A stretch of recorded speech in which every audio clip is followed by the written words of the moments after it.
Number 18 is the argument from motives. Argument from motives. Also questioning motives. The fallacy of declaring a standpoint or argument invalid solely because of the evil, corrupt, or questionable motives of the one making the claim. Example, Bin Laden wanted us to withdraw from Afghanistan, so we have to keep up the fight. Even people with the most corrupt motives sometimes say the truth, and even good people with the highest and purest motives are often wrong or mistaken. A variety of the ad hominem argument. The opposite side of this fallacy is falsely justifying or excusing evil or vicious actions because of the perpetrator's apparent purity of motives or a lack of malice.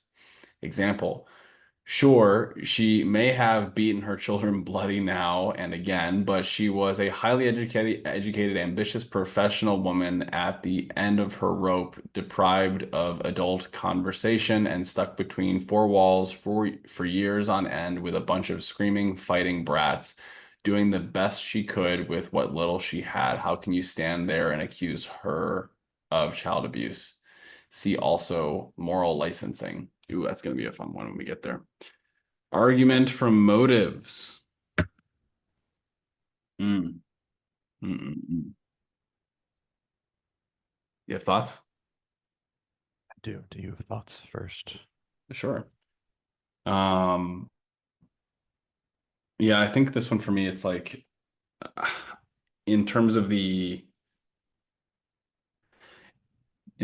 argument towards people who are deemed untrustworthy or evil, and then they say something truthful, and then it's like it reminds me of a lot of movie plots where it's like the villain, a good villain, the monologue of the villain is like they say something that is like, well, it's not wrong. Thanos is great. Yeah. Yeah. So it's like stuff like that.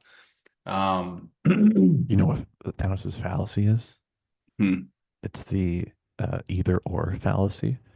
He's like, either everyone starves to death or I kill half of them. Or you use the gauntlet to double the food, Yeah. which, because he didn't do that, he just kills Yeah. half of them. Yeah. Yeah. So it's like this I see for me, I look at that towards the people who are deemed as untrustworthy or evil. And it's like, man, it just like really showcases. I think it's like for me, two things pop up for me. One is humanity's unwillingness to forgive really pops up here. It's like if someone makes a mistake, it's like, oh, they've been evil, therefore they are completely and entirely evil and not human. So it's like a lack of humanity for people, and a lack of forgiveness, and being able to look at each situation as a new situation versus like, oh, yesterday is the same as today. So it's like that desire to become lazy with our own interpretation of life. But then the second thing that comes up for me is around people who we really trust. It's like, yeah, I just think it's like people really want to, it's like when they stake their trust in someone, they really don't, like, they really want that person to be perfect.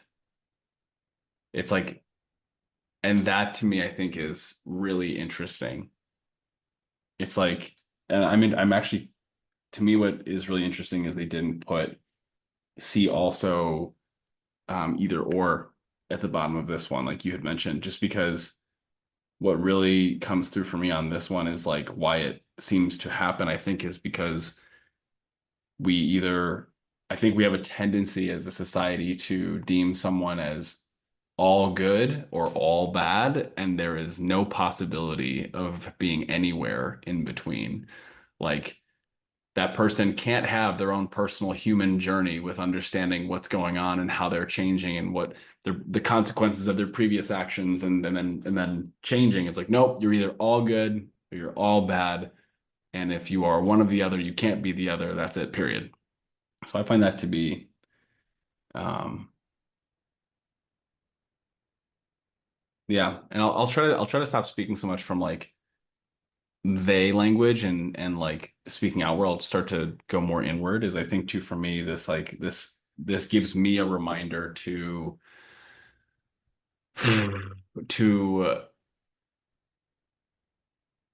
be more present in each moment with what a person or an entity is saying they wish to do or what position they're taking um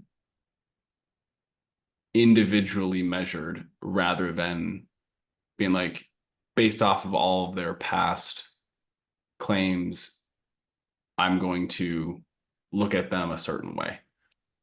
Because I think I do that with people, but I think I also do that with like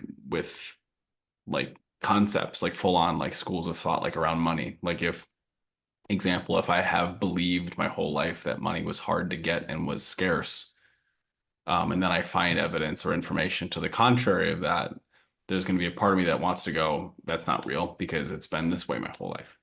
So, which is more argument from inertia, but um, yeah, I find this one super interesting.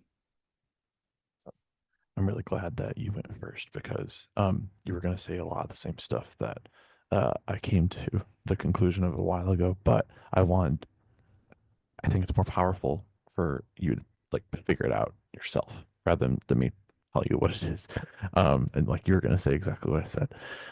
But like, I don't know, I felt like you felt it more and I liked it. But yeah, so this is a part of another fallacy that's a combination of fallacies that is not on this list, and it's called in-group out-group bias. Yeah, And yeah, you're familiar with that one.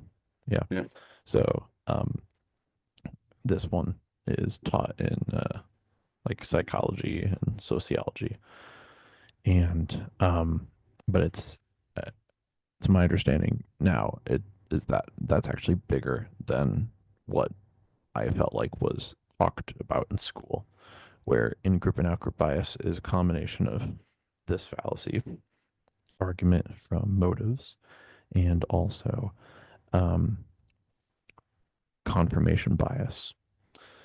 And I was going to save this for confirmation bias, but this one is a little bit more on the nose. So we'll talk about in group and out group bias here. We love, as humans, we're very pattern recognition creatures. We like to put things in boxes, even if they don't belong there. And we like to compartmentalize good and bad, and people as good and bad. And when we decide that someone is good, even if they made a mistake, we'll dismiss it as a mistake, and well, that person's all good. Or um, the other version, if Trump ever says something that I agree with, well, then I could just say, oh well, he's still an evil person. He's just pretending to be good. And it's like, well, no, that's not how it is. It's good and bad are not absolutes. It's a spectrum, and that's why the cult that I was in, I believe, is on a net negative. I don't think it's absolutely negative. I think there's a lot of positive, but like as far as averages go, I believe it's slightly um, short of a positive. Um, let's see. Uh, in-group and out-group bias is not just people; it's also ideas. It's it's part of identity, and so whichever tribe you're in, you will you'll defend it. And so this goes with like religions. This is why a lot of people who are uh, I particularly specialize in saying young Earth creationists because they deny the most amount of science to say that like no, like the Bible is 100% literally true in every category, um, and uh, like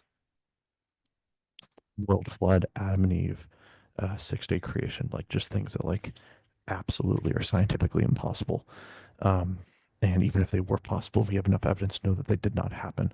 So like it's wrong from every account, but like they will dismiss all of that as, oh well, science is bad because it's because anything that's about Jesus, I'm for Team Jesus, and everything Jesus is good. Lying for Jesus is okay as long as it's for Jesus.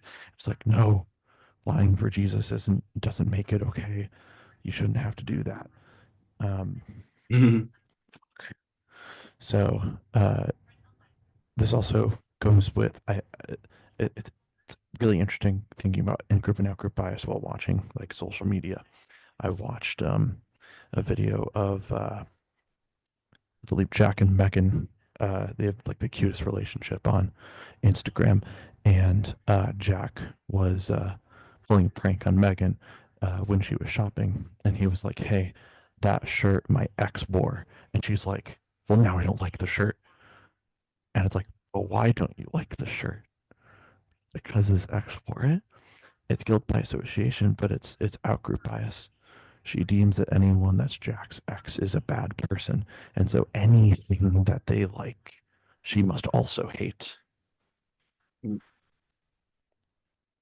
This happens to a lot of people when you're in a relationship, and they say it's hard to see red flags with rose-colored glasses because they are in your in group, and every single thing that they do is amazing, even their mistakes. So those are just charming, cute things, but really, eventually, something clicks in your mind when you're like, this is not a great person.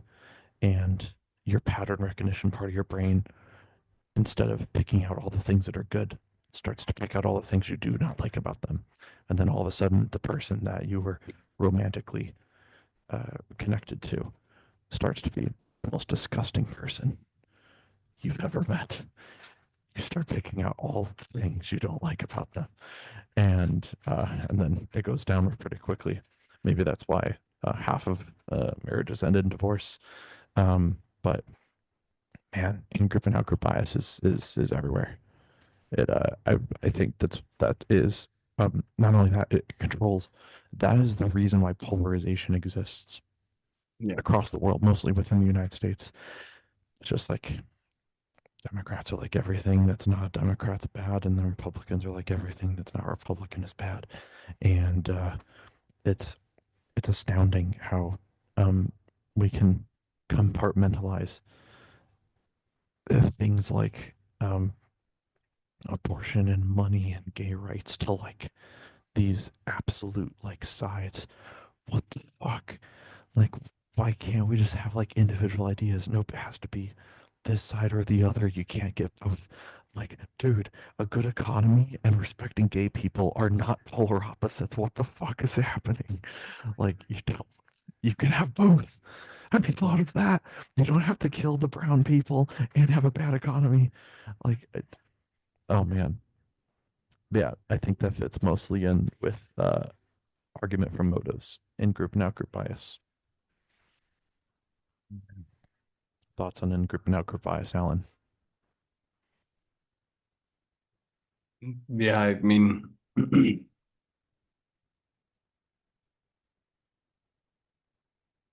I think what's like the way I look at a lot of like human tendencies, it's like I can either try to oppose them or understand that it's always happening. Like even with these fallacies, like on some level, these fallacies are a natural part of being human in the sense of like That doesn't they're make it good because that would be appeal to nature.